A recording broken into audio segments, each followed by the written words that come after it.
Hi, I'm Anita Scheipers, your town administrator, and I'm here today with Elaine Novia, your town clerk. And we're putting this session together to help you as either a new town appointee or someone who's been recently appointed to a town official position, to give you some guidance in terms of things that are helpful for you to do as a town official or things that we need to be sure that you're aware that you must do as a town official. So I want to thank you, though, for being willing to be part of this government structure. Town of West Boylston relies a lot on you all as volunteers to be members of our different boards and committees. And as I think you probably have already learned or you're about to learn, it's very important to be part of that team as a committee member. We're hoping you're enjoying that and hoping that you're enjoying being part of the local government structure altogether as a whole, from the top to the bottom. So today we're going to be reviewing some different documents that the town clerk has, which she feels will be helpful information for you. Then I'll be covering a few other items as well that you might want to consider as you go ahead in your town appointment positions. And so, Elaine, I'm going to turn it over to you. Okay. Along with Anita and the Board of Selectmen, thank you for watching this presentation. As you work with your board or committee or department, it's important to keep in mind that although a single approach solution may be best for your group, a broader approach may be better for the town as a whole. Your decision should be made with consideration of other programs and plans. Therefore, communication between departments and other groups is essential. We have packets prepared for you that Anita mentioned. You'll be given when you come to me to be sworn in. In the packet, you'll find a handbook, a guide to the open meeting law, and a summary of the conflict of interest law. The last 2 pages of the handbook are very important. They contain useful links, phone numbers, and email numbers, along with the process of posting meeting minutes, which we'll discuss in a bit. I urge you to read through these booklets to become acquainted with all of the information that they contain that might help you. One of the booklets addresses the open meeting law. The purpose of the open meeting law is to ensure transparency in the deliberations on which public policy is based. The law requires that meetings of public bodies are open to the public and that the public will be made aware of these meetings through legal notices or postings. Although meetings do not have to be held at town hall, they must be held in buildings accessible to the public and to handicapped individuals. If you do plan to meet at town hall, please contact the municipal assistant to reserve a meeting room. Her email address and phone number are at the back of the handbook. Please note that except in cases of an emergency, the meeting notice must be provided to the town clerk's office 48 hours in advance of the meeting, excluding Saturdays, Sundays, and legal holidays. For example, a meeting planned for Tuesday evening must be posted with the town clerk's office by the close of business on the preceding Friday. The posting must include the date, time, and location of the meeting, an agenda listing the topics that the chair anticipates will be discussed, the date, time, and person posting the meeting. You can access the meeting posting form at the link in the back of the handbook. Please note the hours of the town clerk's office, also in the back of the handbook, to make sure your posting is sent in a timely manner. The town clerk will send you a reply stating that your meeting has been posted. If you do not receive this confirmation, please don't assume that we have seen your email and that we have posted your meeting. Please call us. When we do get your posting, we will post your meeting on the town website, at the fire station, on the town hall bulletin board, and in the meeting postings book.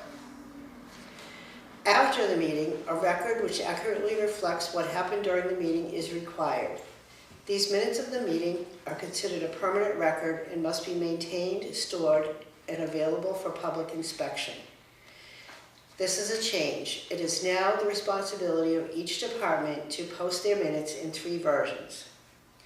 Email a PDF copy of your minutes to minutes@westboylston-ma.gov. Submit a signed paper copy to the town clerk and post minutes directly to the website. In addition to the open meeting law, the conduct of public officials is subject to the conflict of interest law.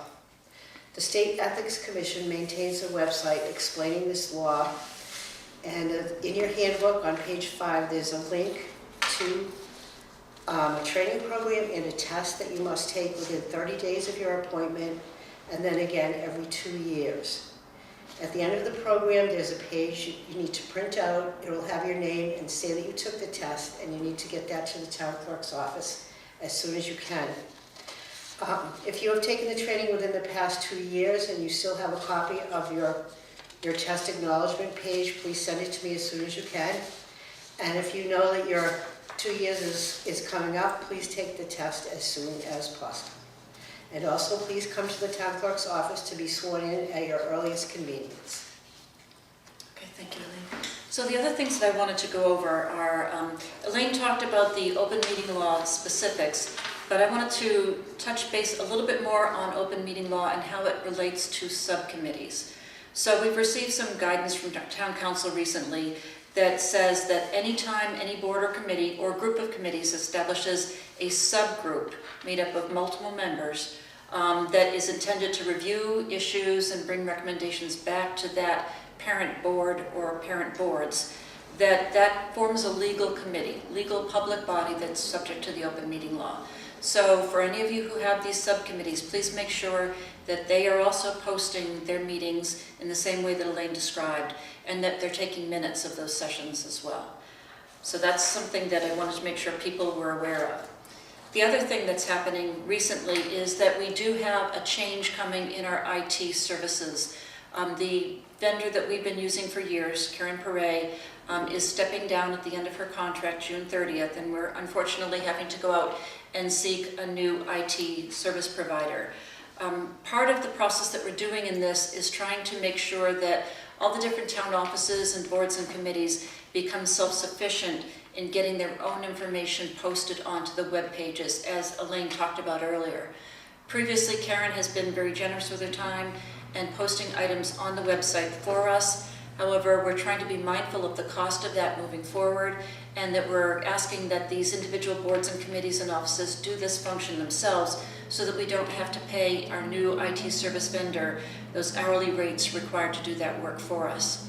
So for those of you who are a board or committee that has staff assigned to you, please make sure you touch base with that staff person and ensure that they've received the training on how to do the necessary postings on the website for you. If you don't have a staff person provided, we will be assigning one to you, and until you receive that assignment information, you can feel free to rely on Elaine Novia and her assistant town clerk, Lynn Harding-Smith, to pull all that information together for you. The other information that I would like to share with you in terms of a town administrator appointment is that attendance at your meetings is very important. If you, as a member of a board or committee, simply are not able to make it to a meeting, please make sure that you reach out to the chairman of your committee and let them know that you're not able to attend, so that they can determine if indeed they'll have a quorum to make it feasible to meet at the time that they're set to meet. So it's important that you let your chairman know as quickly as possible.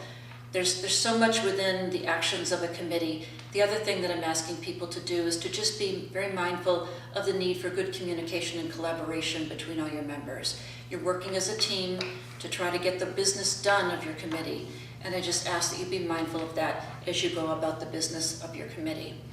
So I think we've touched on everything. So just a reminder that go to the town clerk's office to get sworn in shortly after you've been appointed. And you need to take that online test, that conflict of interest test that Elaine referred to earlier. That has to be done within 30 days of your appointment. And I think we've covered everything. Mm-hmm. Okay. Thank you. Thank you very much.